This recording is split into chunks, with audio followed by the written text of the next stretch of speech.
Ladies and gentlemen, please welcome back Lonnie Kaplan.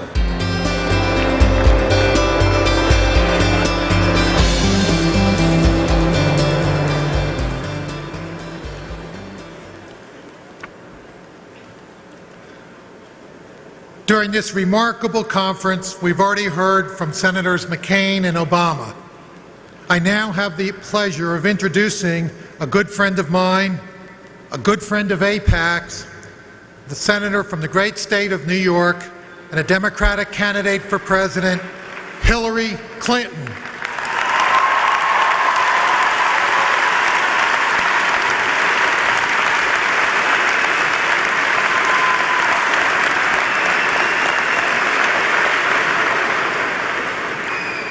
Over the course of many years, Hillary Clinton has built a solid understanding of the issues facing Israel.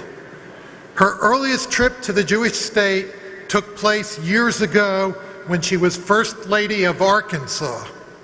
She later returned to Israel as First Lady of the United States, and more recently in her capacity as a United States Senator. On so many issues and in so many different occasions throughout her public life, Senator Clinton has gone the extra mile to demonstrate her commitment to a strong U.S.-Israel relationship.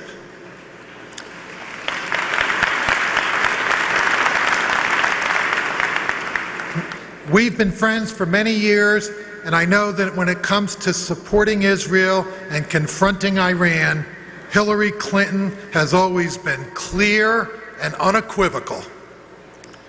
Here at this conference in 2005, she joined then Prime Minister Ariel Sharon and spoke to us about the crucial role that the United States plays, proudly standing with Israel so that she can continue to take risks for peace.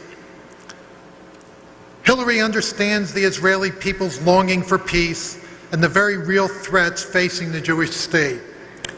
She's held the hand of an Israeli mother who lost a son to war, and spoke with men and women whose homes are too often the home front in Israel's ongoing struggle to live in peace with her neighbors. Wherever she stands, Hillary stands with Israel. In the Senate, as a member of the Armed Services Committee, condemning terrorist groups such as Hamas and Hezbollah, and introducing a resolution demanding that they release the 3 Israeli soldiers they're holding captive.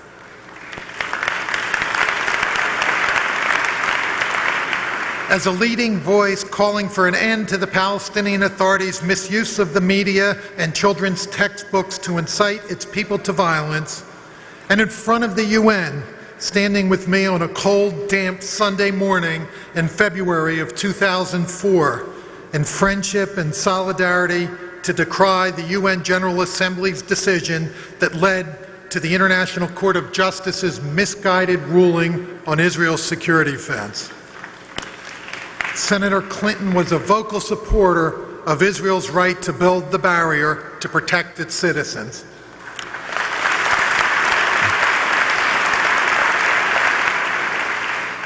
And when the International Committee for the Red Cross shamefully refused to admit Israel's Mogen David Adom rescue service, it was Senator Clinton who again stood with Israel, speaking up, taking it upon herself to relentlessly press them to do so.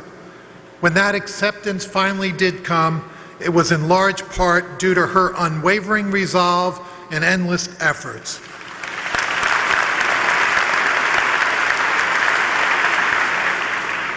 On the issue of Iran, Hillary has not minced words. She has stated clearly that we must not allow Iran to acquire nuclear weapons. More recently, as you will all recall, she pledged in no uncertain terms that were Iran to attack Israel, the United States would take decisive action to defend our ally.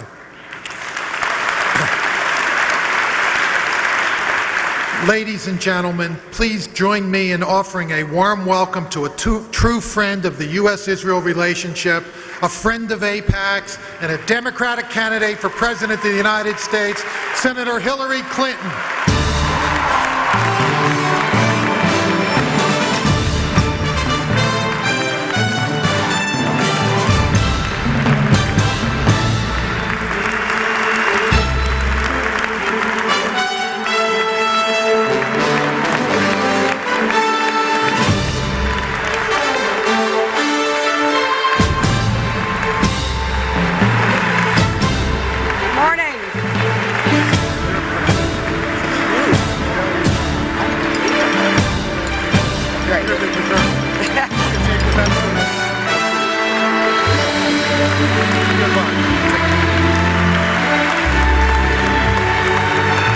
Thank you.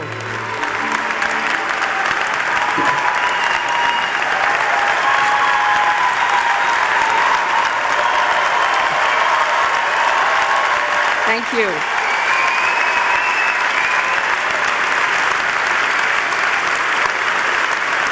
Thank you all very, very much.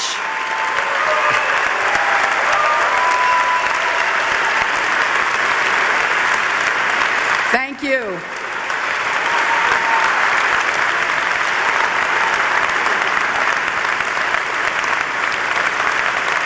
It is wonderful being here with all of you among so many friends, and I feel like this is a giant family reunion, the largest AIPAC gathering in history, and I feel like I am among family, and thank you for the warm welcome.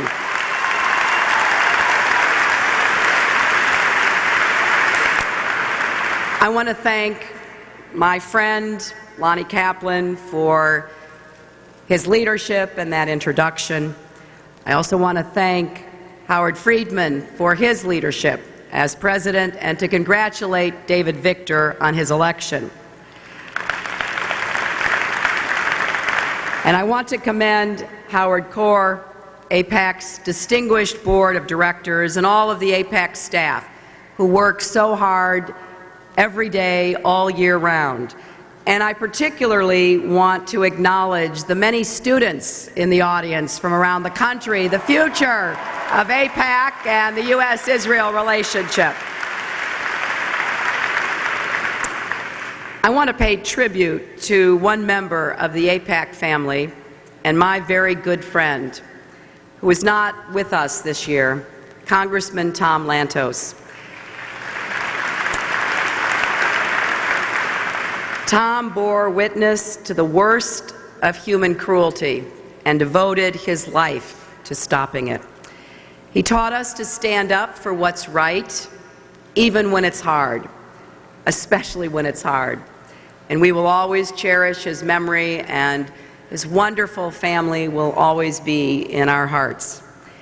And finally, I want to thank all of you for coming to Washington, D.C. once again to stand strong with Israel and to strengthen that special bond between our countries. Being here today, I am reminded of a passage in Isaiah. Upon your walls, O Jerusalem, I have posted sentinels. All day and all night, they shall never be silent. Just like the sentinels of old, you are never silent. You never grow weary, and you never stop standing up for and fighting for Israel.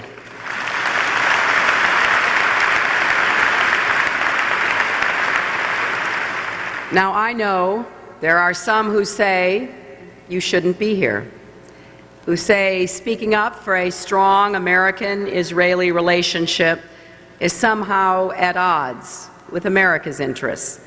Well, I believe that speaking up for a strong American-Israeli relationship is essential to our interests. And I reject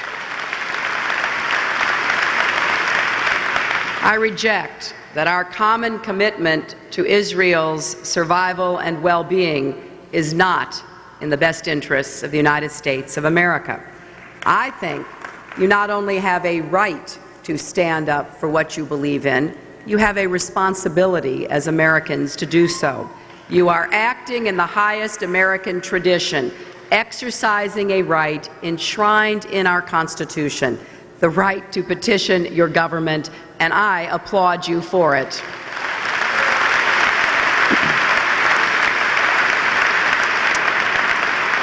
Of course, I am privileged to represent one of the largest Jewish constituencies in the world. Is there anyone from New York even here in this audience today?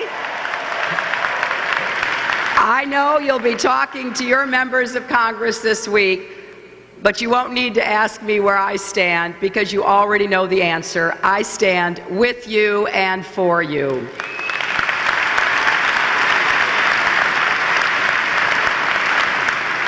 The United States and Israel have an incredible bond, as allies, friends, as partners.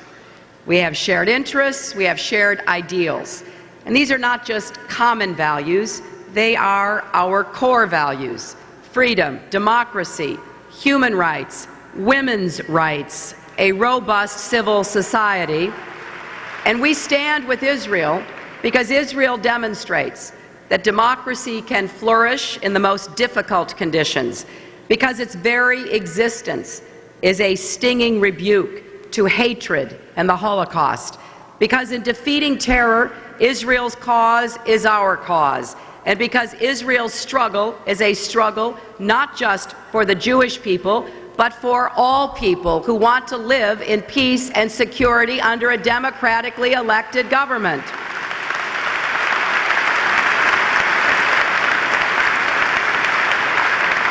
President Harry Truman certainly understood the importance of Israel.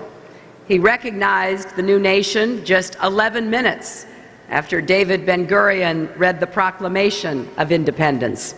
So it is with joy and some sense of relief that we celebrate the 60th anniversary of that day. And for all of the trials and tears, what a remarkable 60 years it has been. From my first trip to Israel in 1982 to my most recent, I have seen firsthand what Israel has achieved.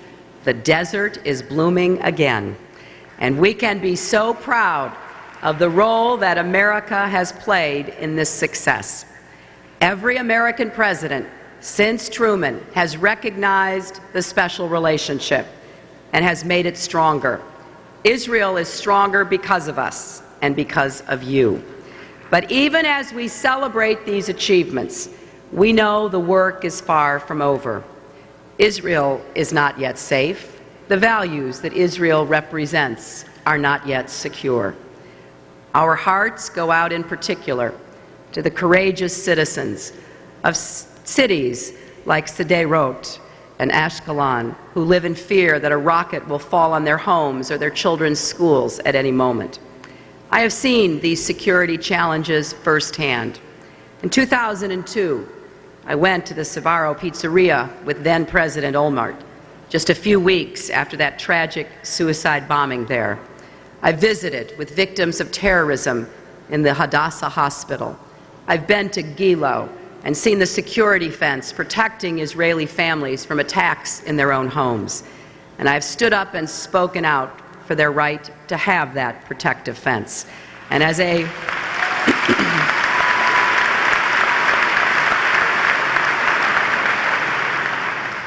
senator from New York who has talked way too much, I've seen the tragic toll of terrorism on 9/11 here at home as well. My support for Israel does not come recently or lightly. I know it is right, in my head, in my heart, and in my gut.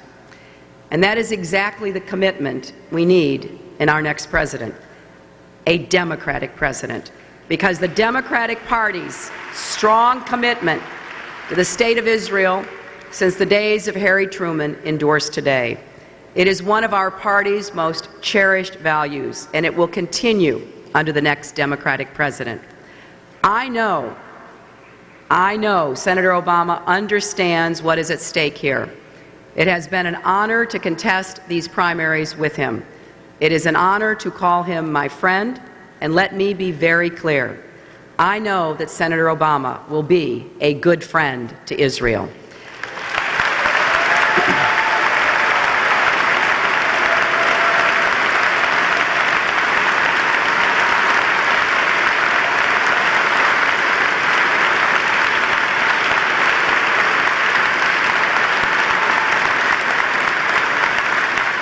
I know that Senator Obama shares my view that the next president must be ready to say to the world, America's position is unchanging, our resolve unyielding, our stance non-negotiable. The United States stands with Israel now and forever.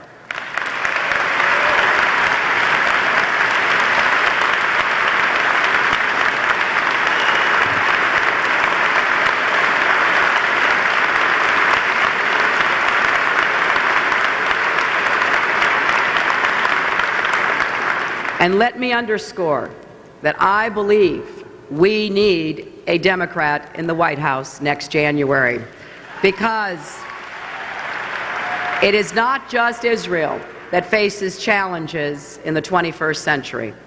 America does too. The next president will inherit grave problems, difficult threats, a war in Afghanistan and a war in Iraq. America's reputation at an all-time low, the continued threat of terrorism at home and abroad. President Bush has moved us in the wrong direction. For all the strong rhetoric you heard from Senator McCain on Monday, he will continue the same failed policies in Iraq and weaken our security, making the Middle East a more dangerous place. America needs a new beginning in our foreign policy to make our country stronger and, frankly, to make our position in the world more credible, to give us the strategic leverage back that we have lost over the last 7 years. We cannot stand strongly with Israel if we are not strong at home and if we are not respected and considered strong and the leader of the world everywhere else.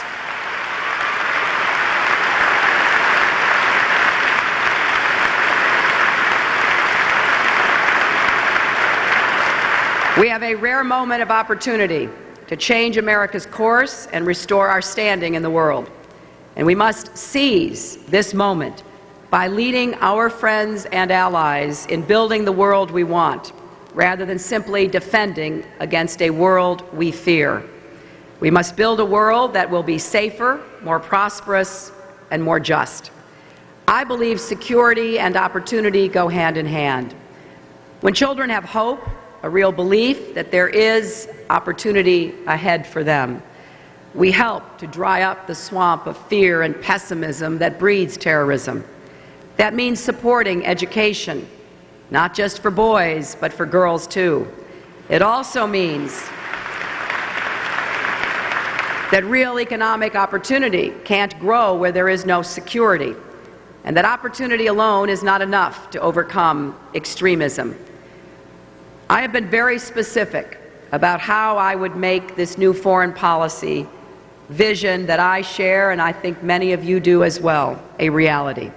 Today I want to lay out 3 principles that I hope will guide us in all that we do with Israel, and why it is important to put that relationship into the broader context of what foreign policy is in the best interests of the United States.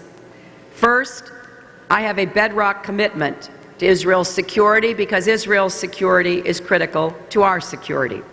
When Islamic extremists, including the leaders of nations, proclaim death to America, death to Israel, we understand that our 2 nations are fighting a shared threat. And those of us in this room know this bond is so much more personal than any security agreement or risk assessment. We know a shared threat can also mean shared sorrow.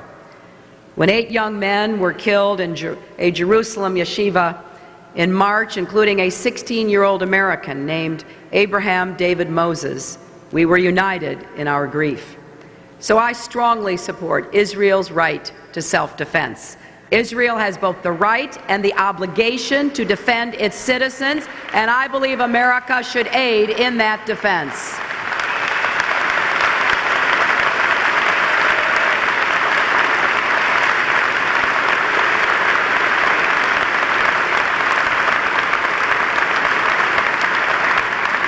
I am proud to support the $2.5 billion in security assistance for Israel in the foreign aid bill, and I am committed to making sure that Israel maintains a military edge to meet increasing threats.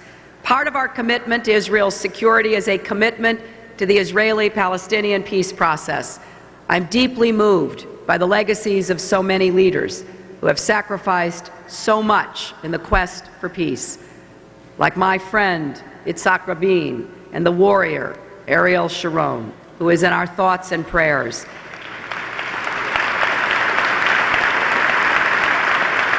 We must support Israel in making the tough choices for peace, and I believe that U.S. diplomacy is critical to making progress, and consistent U.S. involvement can lower the level of violence and restore our credibility in the region.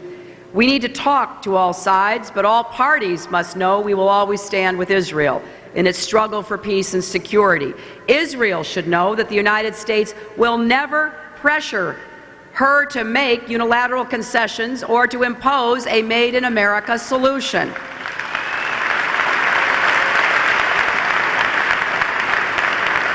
Palestinians will need to do their part by renouncing violence and teaching their children the ways of peace and tolerance. We must show the Palestinians and the moderate Arabs that the path of reconciliation is better than the terrorist road to self-destruction. I am deeply concerned about the growing threat in Gaza. Hamas has built a military force equipped with sophisticated weapons from Iran. Hamas's campaign of terror has claimed the lives of hundreds of innocent Israelis. Its charter calls for the destruction of Israel. It has shown no commitment to peace or to renouncing violence. So we must be clear about how we feel about our next president negotiating directly with Hamas. Here's how I feel. Until Hamas renounces terrorism and recognizes Israel, negotiating with Hamas is unacceptable for the United States.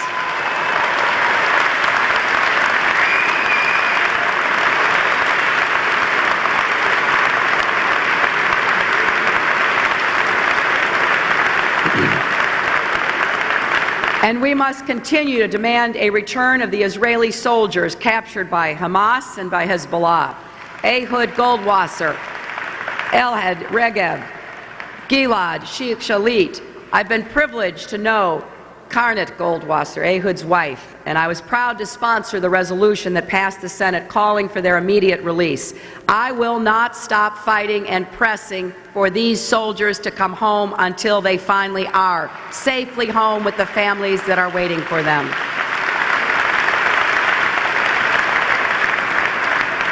The second principle is a simple one: no nuclear weapons for Iran. Iran is a country whose leaders, whose president denies the Holocaust. He defies the international community. His government trains, funds, and arms Hamas and Hezbollah terrorists in attacking Israeli civilians. He threatens to destroy Israel. Just this week, he said that Israel is about to die and will soon be erased. We can never let Iran obtain nuclear weapons. The next president will have to deal with the Iranian challenge from day one. This is not just in Israel's interests. It is in America's interests and the world's interests. And this is a threat that I take very seriously. I'm a co-sponsor of the Iran Non-Proliferation Act. I support calling the Iranian Revolutionary Guard what it is, a terrorist organization.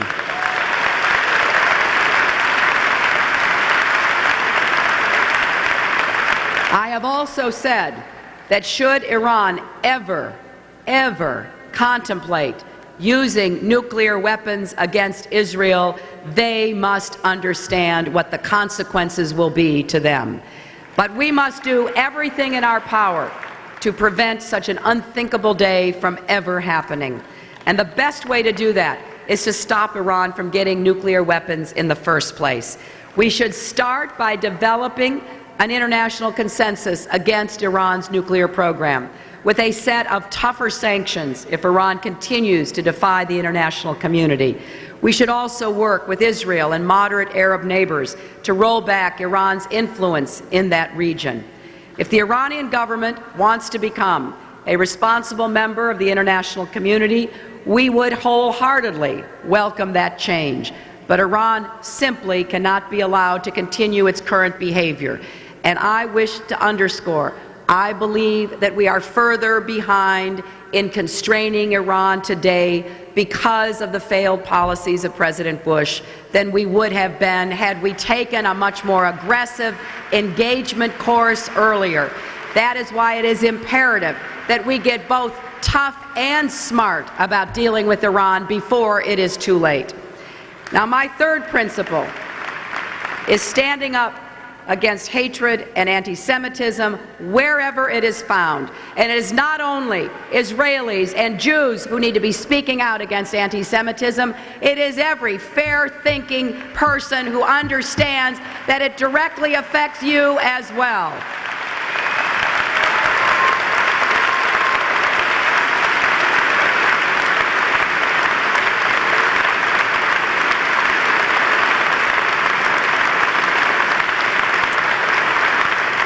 I have spoken out for years against anti-Semitism in Palestinian schools. I am appalled, still today, that Palestinian textbooks reject Israel's right to exist and describe Israel's founding as a catastrophe that is unprecedented in history.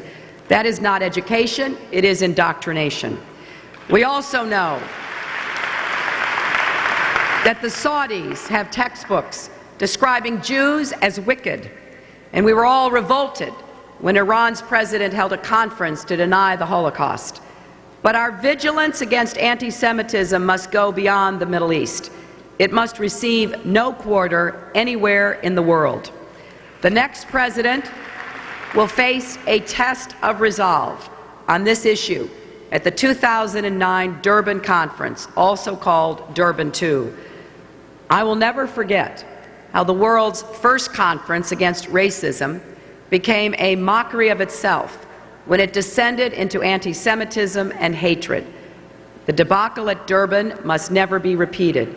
We should take very strong action to ensure anti-Semitism is kept off the agenda at Durban II, and if those efforts fail, I believe the United States should boycott that conference.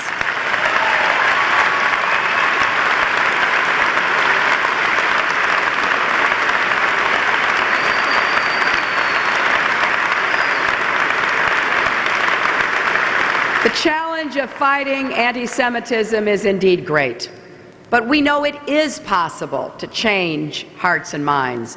We saw it recently when Magen David Adom was finally included in the International Red Cross after years of being singled out for being Israeli.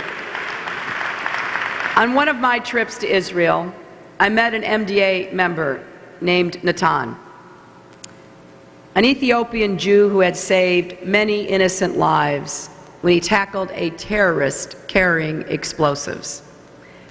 It was a miracle that Natan had survived. His valor was extraordinary, and it was just what you would expect from a member of the MDA. That's why I was so proud to take up the MDA's cause, sponsoring legislation and speaking out. And I was very pleased, as all of us were, when the International Red Cross righted this historic wrong. On a personal level, I was honored when Natan accepted my invitation to come to New York and walk with me in our Salute to Israel parade. In a way, we are still walking together. And the image of this very dignified Ethiopian Jew, now an Israeli, walking in that parade down Fifth Avenue, bearing the scars of his heroic rescue effort to prevent the terrorists from destroying more lives, was one that I will carry with me my entire life, because that was really Israel. It wasn't just everyone on the sides of the street waving, but it was this proud young man who had kept Jewish traditions alive as a long string of those for centuries who had done so, and who had finally come home to Israel and had given so much to protect the country that had given him a new life.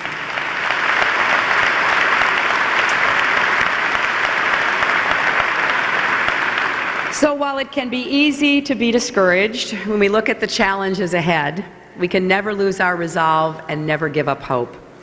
What gives me not just hope, but the underlying reality that can be delivered by those who work together, is that the power of the values we share with Israel are such an unshakable and unbreakable bond.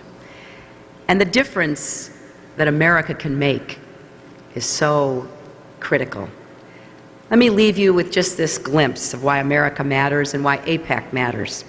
In her memoir, one of my personal heroines, Golda Meir, wrote about the wonderful moment 60 years ago when Israel joined the family of nations and America stood at her side.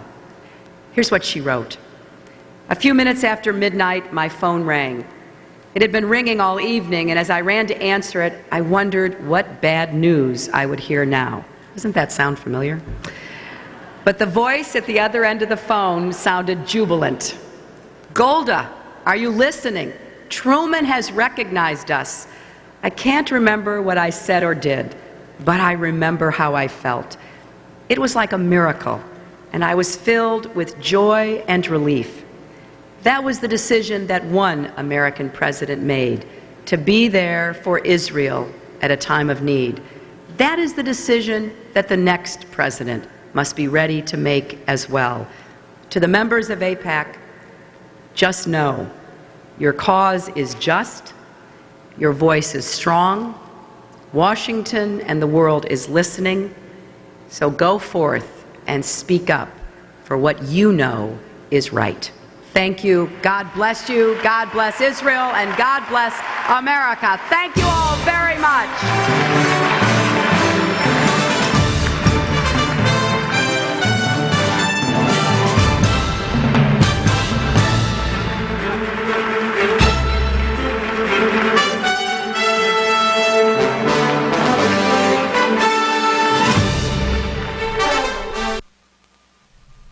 President Bush